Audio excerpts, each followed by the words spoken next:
నువ్వు నా జీవితంలోనే ఉండాలని ఎన్నో ఊహించుకున్నాను.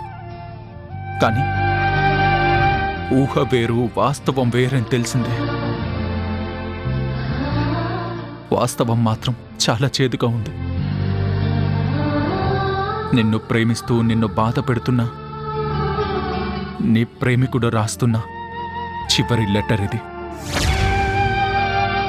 వర్ష, తొలిసారి నిన్ను చూడగానే ఈ జీవితానికి నువ్వు తప్ప ఇంకెవ్వరూ లేరు అనుకున్నాను. నా అదృష్టం కొద్దీ నువ్వు నన్ను ప్రేమించావు. కానీ ఎంతైనా మగవాణ్ణి కదా. నేను మనసిచ్చిన అమ్మాయి ఇంకొకరితో మాట్లాడినా కూడా తట్టుకోలేని మనస్తత్వం నాకుంది.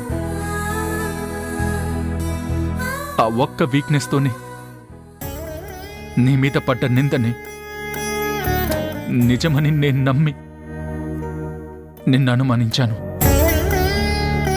అది నేను చేసిన సరిదిద్దుకోలేని తప్పు అని తెలిసేసరికి నువ్వు నాకు చాలా దూరం అయిపోయావు.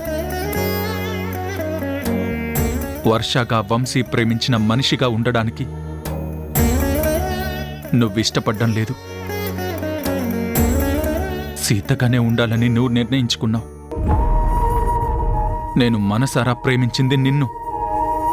అందుకే నేనింక నిన్ను బాధ పెట్టకూడదని నిర్ణయించుకున్నాను.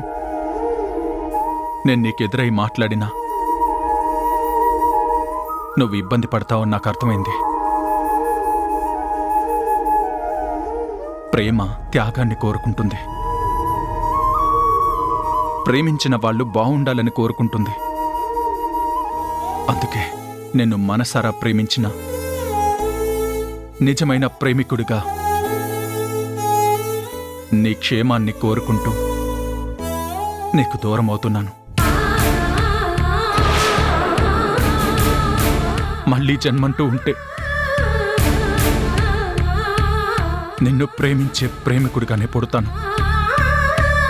అప్పుడు నీ మనసుని గెలుచుకుని నీతో జీవించాలని కోరుకుంటాను.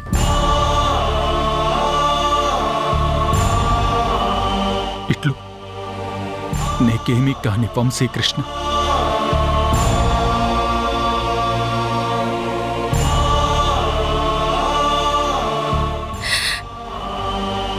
నన్ను క్షమించు వంశీ. మనిద్దరం ప్రేమికులుగా ఒక్కటవ్వాలి అనుకున్నాం. కానీ నువ్వు అక్క మెడలో తాళి కట్టి తనని నీ జీవితంలోకి తీసుకోకుండా దూరం పెట్టావు. నన్ను క్షమించక్క. నువ్వు బాగుండాలనే నేనే నిర్ణయం తీసుకున్నాను.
నమస్కారం బాబుగారు.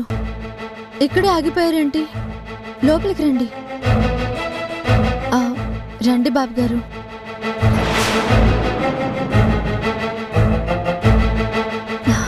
బాబుగారు కూర్చోండి. బాబుగారు, చాలా రోజుల తర్వాత మీరు వచ్చారు. మీరు ఇలా రావటం నాకు చాలా సంతోషంగా ఉంది. మీకు ఇష్టమైన పెసరట్టు చేసి తీసుకొస్తాను. వద్దు, నేనే నీ మర్యాదల కోసం రాలేదు. నా మర్యాద నిలబెట్టుకోవడానికి వచ్చాను. ఏంటి బాబుగారు మీరనేది? నాకేం అర్థం కాలేదు. ఒకరోజు మీరొచ్చి గొడవ పెట్టి వెళ్లారు బాబు. దాంతో వర్ష ఇల్లొదిలి వెళ్ళిపోయింది. ఇప్పటి వరకు తను రాలేదు. మళ్ళీ ఇప్పుడు ఇలా వచ్చారేంటి బాబు? మీరంతా చాలా గొప్పవాళ్ళు కదా, ఏదైనా చేయగలిగేవాళ్ళు కదా. నేను చేసిన సాయాన్ని కూడా మర్చిపోయి తిరిగి ద్రోహం చేసే గుణం ఉన్నవాళ్ళు కదా. మీలాంటి వాళ్ళ ఇంటికొచ్చే అవసరం ఈ జీవితంలో నాకు రాకూడదని కోరుకున్నాను. కానీ రప్పించుకునే పని ఈ రాణి చేసింది, అందుకే వచ్చాను. మా రాణికి సహాయం చేయటమే కాని ఎవ్వరికీ ద్రోహం చేయటం రాదండి. ఈ రాణి మీకు మహారాణిలా కనిపించొచ్చు, చాలా గొప్ప వ్యక్తిలా అనిపించొచ్చు. కానీ ఈ రాణి నా కుటుంబానికి ఎంత అన్యాయం చేసిందో నాకు బాగా తెలుసు.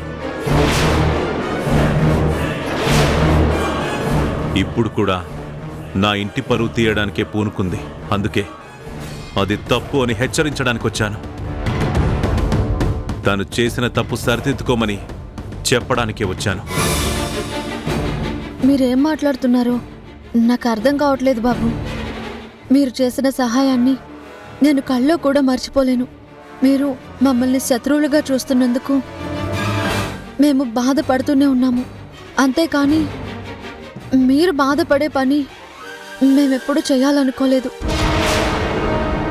ఇప్పుడు కూడా నా వల్ల ఏమైనా తప్పు జరుగుంటే చెప్పండి బాబు గారు, నేను సరిదిద్దుకుంటాను. నువ్వు రుద్రారం వెళ్ళావు కదా, అక్కడెవరో నలుగురు కుర్రాళ్ళు నిన్ను ఏడిపించారు కదా.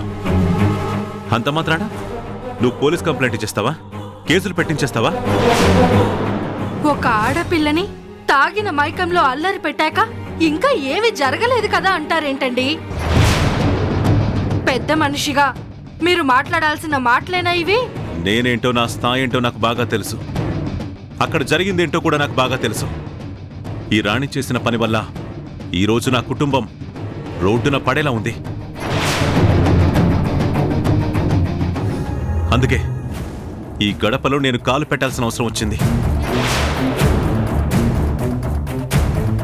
లేకపోతే నా స్థాయికి మీలాంటి వాళ్ల వైపు కన్నెత్తి చూడాల్సిన అవసరం కూడా నాకు లేదు. బాబు గారు, అక్కడ జరిగిన దాంట్లో నా తప్పేం లేదు. తప్పంతా వాళ్లదే. తాగిన మైకంలోనే వాళ్ళు నన్ను అల్లరి పెట్టబోయారు. ఆ ఊళ్ళో అలాంటి పార్టీలు జరుగుతున్నాయి, అందరూ ఇబ్బంది పడుతున్నారు అని ఊళ్ళో వాళ్ళు కూడా నాతో చెప్పారు. అందుకే పోలీస్ కంప్లైంట్ పెట్టాను బాబు గారు. నువ్వు ఆ కేసును వెంటనే విత్డ్రా చేసుకోవాలి. ఎందుకంటే ఆ పార్టీలో నా మనవరాలు సమంత కూడా ఉంది. నువ్వు పెట్టిన కేసు వల్ల సమంతని పోలీసులు అరెస్ట్ చేశారు. నా ఇన్ఫ్లుయెన్స్ ఉపయోగించి నా మనవరాల్ని బయటికి తీసుకురావాలనుకున్నాను. కానీ నువ్వే మీడియానంతా పిలిచి ఆ విషయాన్ని మొత్తం బయట పెట్టావు. పోలీసులు ఎఫ్ఐఆర్ నమోదు చేశారు. మీడియాలో ఇది పబ్లిసిటీ అవడం వల్ల ఈ కేసు విత్డ్రా చేసుకుంటే తప్ప సమంత బయటికి రాదు అని చెప్తున్నారు.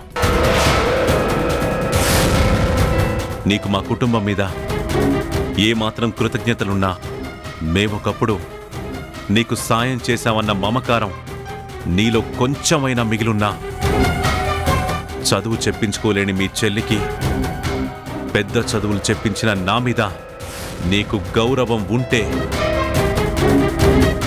వెంటనే ఈ కేసును విత్డ్రా చేసుకో. మీడియా ముందుకు నువ్వే వచ్చి చెప్పు, అక్కడేం జరగలేదు, నేనే మీడియాలో పబ్లిసిటీ కోసం అలా కంప్లైంట్ ఇచ్చాను అని. నిజానికి అక్కడ ఏమీ జరగలేదని చెప్పు. కుదరదు.